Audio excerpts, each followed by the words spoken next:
If I felt completely lost after psychedelics, here's how I would find my path again. Psychedelics have a very unique place in our lives, right? They are such profound catalysts of change. They amplify what's already present within the depth of our being. And for some, that experience might be very blissful, it might be inspiring and exciting, and you come out of the journey and you know what you need to do. Then it's actually about doing it. That's the integration part.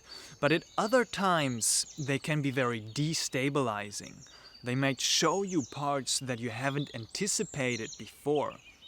They might show you something about the direction in life that is not quite aligned, about your environment that is not quite aligned.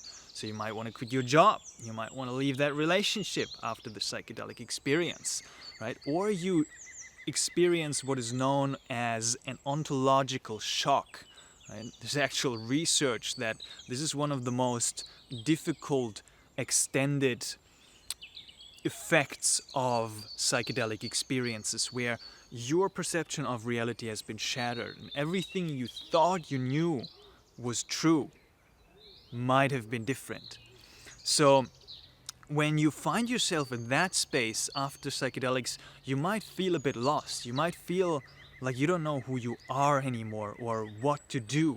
Or you might even find yourself in a spiritual emergency, in a psycho-spiritual crisis or a dark night of the soul for a period after the experience where there's lots of turmoil, lots of chaos in your life. So in this video, I want to talk to that how we find our path again, how we find ourselves again after psychedelic experiences, when we feel lost, when we feel a little bit destabilized. And I want to start with a story because I have been through that experience myself. I started taking psychedelics when I was quite young, just for the purposes of self-actualization, self-realization. I got very excited about their potential and their potential for healing and catalyzing change, and unfolding our potential is great. But as I went deeper and deeper into higher dose experiences, I noticed that there's a couple of pitfalls on the path as well, and a couple of dangers. So it was September 2023 where I did a very high dose of 5-MeO DMT, and I went into 3 breakthrough attempts of 5-MeO DMT, which is a very potent psychedelic, back to back, on top of another substance. There's a whole story for another video, and I did a whole story about that as well. But that whole experience was great and fine, but afterwards I felt like I lost myself. I felt very destabilized, and I didn't return to an ordinary state of consciousness for about 3 or 4 months. And I experienced what is known as a spiritual emergency, as a psycho-spiritual crisis. And it was definitely one of the most difficult times of my life that had profound lasting impacts on my life. But in the moment itself, it was very challenging. It was very much a lot of darkness and a lot of suffering and a lot of confusion on how to orient myself in that space. Because I felt like this sense of me that I thought I wasn't really there anymore. And so that invoked a lot of fear, a lot of anxiety, almost like panic-like states. I had these rushes of energy in my body, and I could really feel the prolonged effects of this very powerful psychedelic experience. And along this journey, I tried out a lot of different things, and I worked through and kind of like catalyzed this experience. And in this video, I want to share 5 steps that you might be able to take that have helped me in this journey, and that have helped a couple of my clients in their process of integrating their psychedelic experiences, of finding their path again after they feel a bit lost after such a profound breakdown, right? But this breakdown can actually lead through a breakthrough, just as your breakthrough can lead to a breakdown. It's a wonderful, wonderful cycle. So let's get into it, right? So the first thing that I did in my journey, and that I feel is such a fundamental base of dealing with all sorts of challenges of life, with all sorts of life experiences, is centering ourselves in a spiritual practice, centering in ourselves also in a somatic practice. So this is really about kind of like calming the mind, but not just that, and calming the body and the nervous system, but it's also about developing that deep trust in the divine. Because in these periods, it might feel like the divine or God has left you alone, and you feel very alone, and you feel like you're falling, right? And there's this sense of groundlessness, and you're just falling and falling and falling. But what I discovered is there's a saying in the Christian community, and it says you can never fall deeper than in God's hand, than in God's palm. Never, right? And that's a beautiful kind of like picture in regards to the trust in God. It really takes your test of faith, right? It's a test of faith of how deeply can you ground and trust in that process. And that practice, it might be very individual for you. You might resonate with one tradition over another. And you might even explore certain different kinds of angles and traditions or religious or spiritual practices and see what really lands for you, what really resonates, especially in this period of destabilization. So I went out, and I did a lot, right? And you got to feel out for yourself what's right for you, because certain kinds of meditations might take you even a bit deeper into the crisis, right? And sometimes you might want to back off a little bit and even take a step back from these practices that bring you into transcendence. But for example, what helped me was chanting a lot. So I kind of like found my way into Sikhism, and I was discovering the mantra, the Mool mantra of the Sri Guru Granth Sahib Ji, which is this Ik Onkar Satnam Kartapurak Nirabho Nirvair, and it was kind of like chanting these qualities of the divine, of the formless one that is manifested in form, and grounding myself in that truth, in that mantra, in that understanding of reality, really brought a sense of safety into my system, kind of like spiritually. And then accompanied to that, there were a lot of grounding techniques. It's one of the key things, no matter if you've had a beautiful psychedelic experience or a challenging one, grounding yourself in your body again afterwards is key for your system, for your literal nervous system, for your body to feel safe, to feel grounded, to feel centered, right? It's very key to take care of the body, nourish it with good food, but also, right, go into some kind of somatic practice. May that be shaking that energy, moving that energy through movement and dance, or doing very slow yin yoga, which helped me in regards to kind of like really slowing down and centering. May that be a little bit more activating exercise, but choose a somatic practice that grounds you in your body, that does connect you to your body.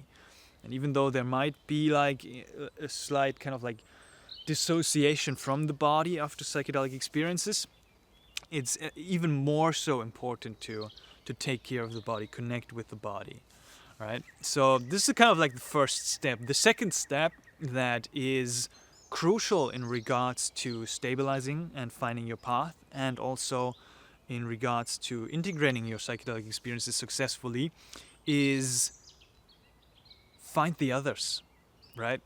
Kind of like get support. If you feel a bit lost, don't be afraid to go out and talk to people. Talk to a lot of people and find the others. Find people who do have a frame of reference for what you're going through, for what you have experienced, for what you are experiencing, and just get into community, get into contact with people. And it might be challenging, especially in this period of destabilization or when you're feeling lost, because you're dealing with all that stuff. And so it feels natural to retreat back and isolate yourself, right? Because that's comfortable, that feels a bit safer. But going out and really finding that safe space of people who you can relate to is critical. And I found in my own personal crisis that nobody really understood what I was going through, right? While I was having the experience of the crisis. But it was still nourishing and good to be around people, to do like stuff, just like do ordinary stuff, cook something together, sing songs around the fire, massage each other, right? Really looking for that connection, for that community of really loving people is a key part of integration, to be also able to share your experiences, not in a way where you overshare and you just take up the whole space because you're this person who's lost, but also not fully retreating back and just being very, very shy. You'll find your own way, but going out and deepening that connection to others is a key part of integrating yourself into society, into culture, into a framework of community that of people who do feel aligned and feel resonant. And it might not be the easiest thing for you to figure that out in your area. If there's really nothing around, which I might challenge you on that, there's communities online, right? You can reach out to me, you can find an integration coach, you can find an integration therapist, which is online, right? You can find online communities.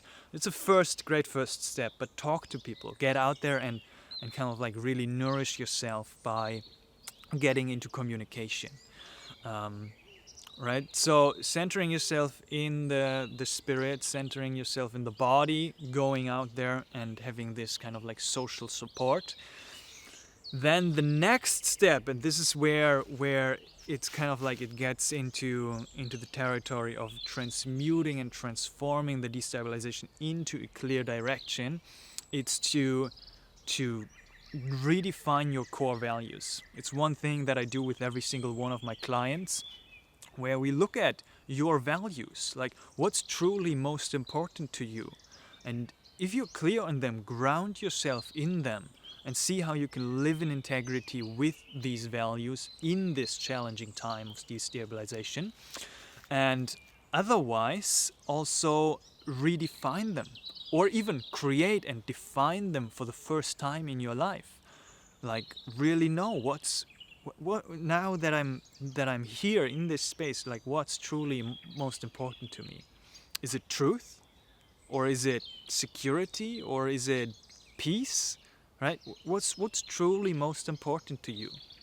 And then based on that, you can kind of like start to build a structure around that expanded state, right? That might have broken your old structure, but you build a new structure held by these core values in which you can ground yourself and also kind of like regain a sense of agency and a sense of sovereignty and a sense of identity, right? Based on this experience that you're going through right now. And then furthermore, based on that is the vision of like where you're going, like what's your North Star? How can you move forward with that? Even though the experience itself might keep you very present and just, taking it one step at a time, taking it one day at a time, one breath at a time. And that might be the case just for a period of time. Be compassionate in that and do take your pace. But after a while, it might be useful to look forward, to see like, okay, how can where do I want to go? Like, what do I want to do? Where do I feel alive? What do I feel passionate about? And what do I feel like I can move towards, right? Because that reinstalls a sense of purpose into your life that can drive you forward, that can transmute that meaninglessness into an ever renewed self-created meaning, and with that you can move forward more powerfully. And then the last step that for me personally completed my state of crisis was to give back to the world, transmute your learnings and give them back to the world in what form feels most resonant for you. So get into service, into a humble kind of service to help others selflessly. And that really brings about a sense of completion in regards to finding your path again, because then you are centered in the fundamental truth of a spiritual practice. You ground yourself in your body. You have a structure and a community around you that is supportive and that is holding you. You get to regain a sense of who you are through discovering your values. You know where you're going, and then you go there. You follow through and you give back to the world. It's almost like a hero's journey where you embarked on this great journey. You went in and you followed the call. You fought the dragons in the psychedelic space. You broke down, and then you regain that sense of trust. You go back through hell with that treasure in hand.